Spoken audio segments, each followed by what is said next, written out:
the South American civilizations like the Aztecs or the Incas outnumbered the Spanish very heavily.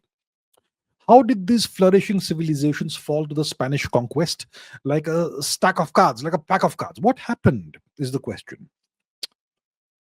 So, in Central America, present day Mexico, you had the Aztec Empire, the Triple Alliance, which was the dominant force, you know, geopolitical force in the region, in present day Mexico, that region.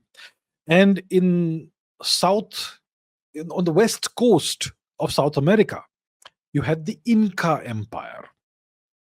Totally different empires. Let's take a look at the map so that we understand what I am talking about. One second. Okay. All right. Let's go to the map of the world and we'll check out what regions I am referring to. So we go to the Americas. When we talk about the Inca Empire, it was located in this region around Mexico City. Mexico City was called Tenochtitlan.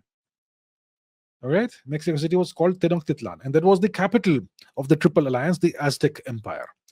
And then you had the Inca Empire, which was based in Peru, right? Where is the Great Lake? Is this the Great Lake? This is the Lake Titicaca, which is, well, the Inca Empire kind of emerged on the banks of this lake. And it became a very massive empire. And it was the largest empire of its time in the world, the Inca Empire.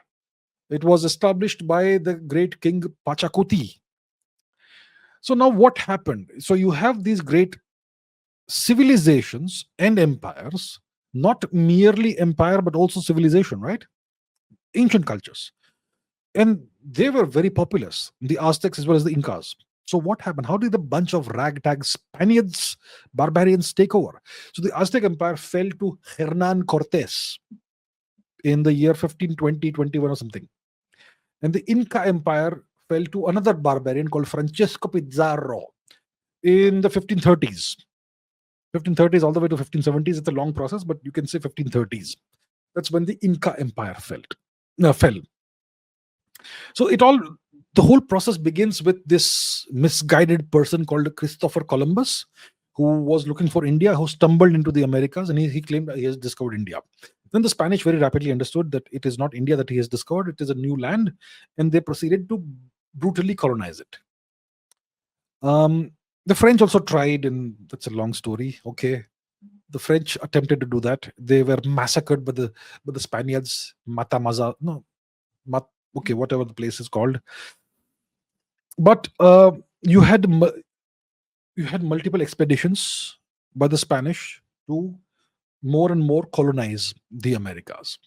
And the Spanish brought with them not just brutality, not just their foreign religion, Christianity, but they brought with them the diseases of Eurasia. The worst of these was smallpox. So when Hernan Cortes was in the process of invading the Aztec Empire, he came with a small number of men. How did he conquer an empire that had hundreds of thousands of soldiers? One factor was smallpox. There was a horrific smallpox epidemic that was raging across the Aztec Empire. The people of the New World, so-called New World of the Americas, they had zero immunity to the Eurasian diseases. So they were just dying off. Dying left, right, center. Right? Tremendous death toll. Tremendous mortality rate. So you have them trying to survive the smallpox. Many of them are dying. And then the Aztec Empire was a hegemonic empire, and you had many other states that they had absorbed through force, through hegemony. And those people, they obviously wanted to be free of the Aztecs. So they said, oh, a bunch of foreigners have come. Let's align with them temporarily. The foreigners will go back, right? Well, it turns out the foreigners never went back. So the guys of Pizarro, they had about 20,000-30,000 allies with them who were willing to fight on their side.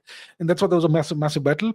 And smallpox turned out to be the game changer, the deciding factor. And that's how the Aztec Empire was dismantled by Hernan Cortes, not with 200 men, but with tens of thousands of native indigenous allies, who then also were eventually brutally, barbarously killed and or converted by the Spaniards. That's one reason. Okay, that's about the Aztec Empire. What about the Inca Empire? So you see, after the conquest of the Aztec Empire, you had these expeditions that were going out into the Americas. You had the Narvaez expedition, whose great survivor was Cabeza de Vaca. That was that tried to go into what is today Florida to explore the land, and they brought with them smallpox and other diseases. Then you had the Coronado expedition, which happened later, actually, in the 1540s or something. And then you had the Hernando de Soto expedition, who brought with him pigs. So all these expeditions, all these Spaniards, they brought in smallpox, and this smallpox eventually reached all the way down into South America. And when Francesco Pizarro was in the process of trying to invade and conquer the Inca Empire, it was beset by smallpox. The last great Inca emperor was Atahualpa. Okay, and his father died of smallpox, and then Atahualpa had a conflict with his brother, who initially became the emperor, and then Atahualpa became the emperor, but he was treacherously captured and eventually killed by Pizarro, and that's how the Inca Empire also went down. So you have smallpox playing a big role. You have indigenous traitors, you could say, who allied with the Spaniards, who also played a big role. The same thing happened in the Inca Empire as well. And these are the reasons why the Spaniards were able to conquer uh, the Aztecs and the Incas, in brief. If you want to understand in more detail, check out my podcasts on the Understanding America series, which is currently on hiatus.